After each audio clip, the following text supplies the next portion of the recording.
Eh bien le bonjour.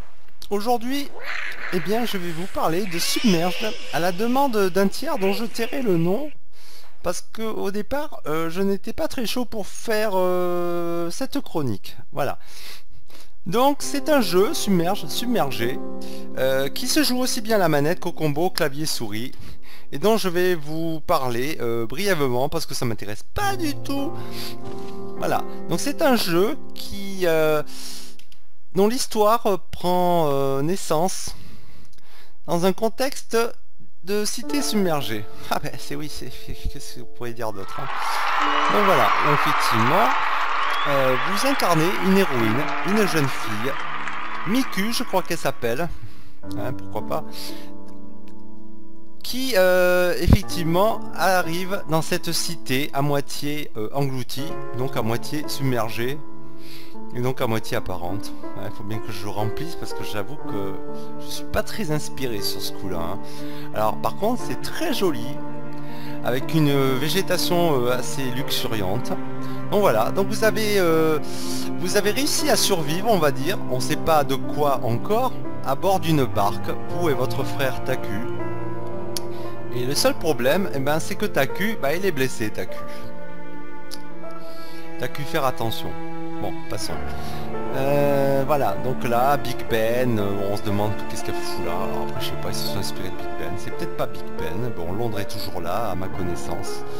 Donc voilà, ils arrivent, hein, après de longues journées d'errance, et ils vont finir par arriver en un lieu sûr, où Miku va pouvoir, avec son frère, prendre quelques forces, parce que je crois que vous en aurez bien besoin.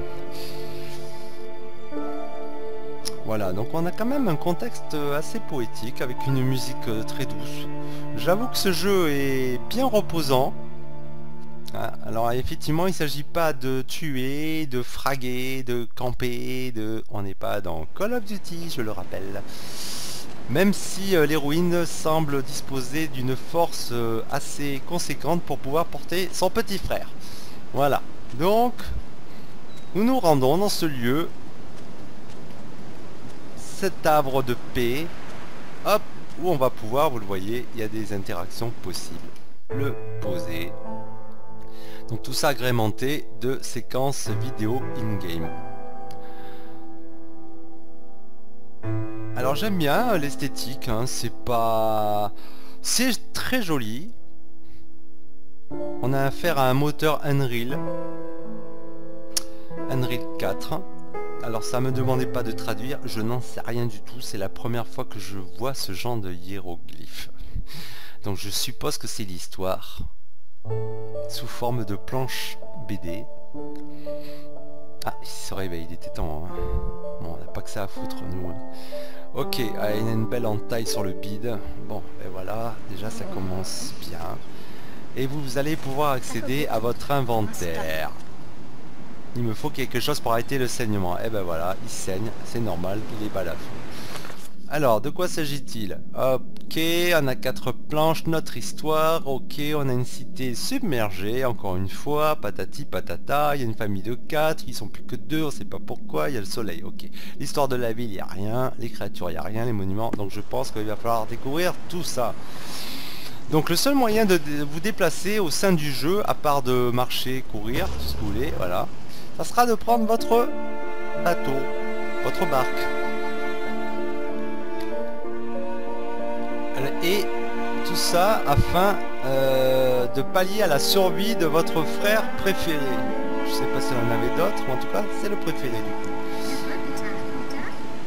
Donc voilà, hein, on aura donc cette barque à manier avec des points d'intérêt, on peut accélérer et on peut freiner. Tout ça dans un mouvement de poésie sublime. Voilà, j'adore faire de la barque. On va essayer de s'approcher, d'accoster. Paf, ok. Voilà. Alors ce qui est bien par contre, c'est qu'il n'y a pas besoin de se positionner d'une manière aussi millimétrée que dans The Witcher 3. Parce que j'avoue que ça m'a assez contrarié, hein. Si vous n'êtes pas devant l'objet dans Witcher 3, à 1 mm près, ben, vous ne pouvez pas interagir avec. Mais là, c'est pas le cas. Alors, voyons voir. Bon non, ouais, on vient à peine d'arriver, on va pas repartir. Alors, les mouvements qu'elle sera à même d'effectuer, bah, c'est des mouvements à la Lara Croft. À la différence près, bande de casual, c'est que vous pouvez pas du tout tomber. Voilà. Donc en fait, vous réussissez à chaque fois. Hein. Ça vous évitera la recharge de nombreuses sauvegardes, comme c'était le cas dans Tomb Raider. Ce qui m'a laissé un souvenir périssable d'ailleurs.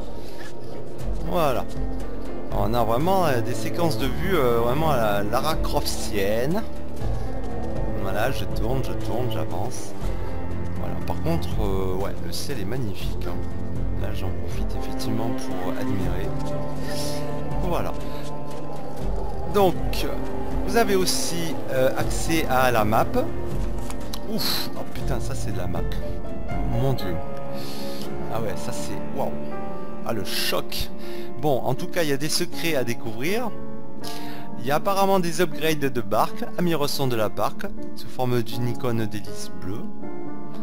Apparemment, il y a des secrets aussi à découvrir, et des provisions, point d'interrogation. On se demande la différence. Ah oui, il y a provisions récupérées et des provisions. Et il y a la maison. Alors la maison, c'est là où il y a le frangin, vous l'avez compris. Voilà, bon, la map, hein, elle est austère, hein, la map. Bon. Donc voilà, sinon je vous dis, il y a la boussole, il y a une boussole en plein milieu de l'écran en haut. Si vous ne la voyez pas, ben, franchement, achetez des loupes. Et apparemment, il y a une caisse à récupérer. Alors on va essayer de récupérer ça. Voilà. Ah non, tu peux pas, ma petite, hein, c'est un petit peu là. Voilà, il faut être un petit peu raisonnable. Tu fais pas partie des 4 fantastiques, donc il va falloir faire avec les moyens du bord. Hop, ah, il y a un petit bouquin. Voilà. Alors j'ai toujours pas traduit entre temps, hein, donc je vous dirai pas de quoi il s'agit. Je vais le conserver dans mon journal. Faut voir. Ok, d'accord. Ah ouais, effectivement, on dirait une espèce de ouais.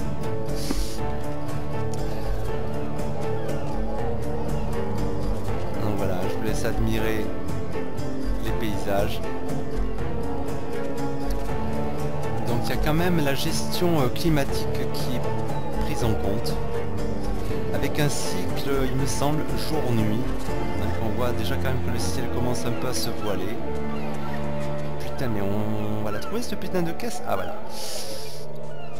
Parce que bon, c'est pas que ça, mais j'ai pas que ça à faire. Ok, voilà la caisse. C'est magnifique. Un petit peu de violon. Voilà. Trousse de soins. Voilà, donc en gros, un jeu agréable visuellement, avec une grosse touche de poésie, on va dire un jeu d'aventure, où les actions sont quand même limitées. Après, je pense pas que ce soit le but des développeurs, voilà, hein, c'était pas un hack and slash et c'est pas un FPS. Ouais, arrête de toucher son bandage, toi, s'il te plaît.